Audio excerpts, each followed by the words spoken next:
پاکستان کے عظیم قوال، موسیقار اور گلوکار جناب نصرت فتح علی خان 13 اکتوبر 1948 کو پاکستان کے شہر فیصل آباد میں پیدا ہوئے۔ آپ کے والد فتح علی خان اور تایا مبارک علی خان اپنے وقت کے مشہور قوال تھے۔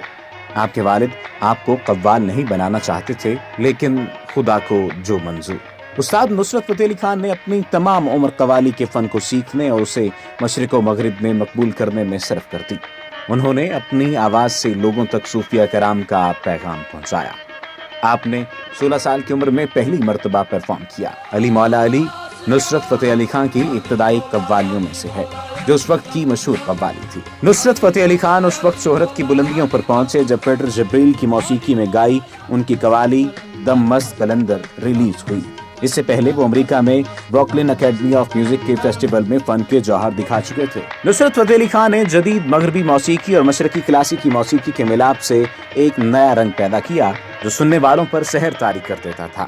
آپ کا انتقال 16 اگست 1997 کو لندن میں بندش قلب کی وجہ سے ہوا۔ نصرت فتح علی خان کو صدارتی ایوارڈ سے بھی نوازا گیا۔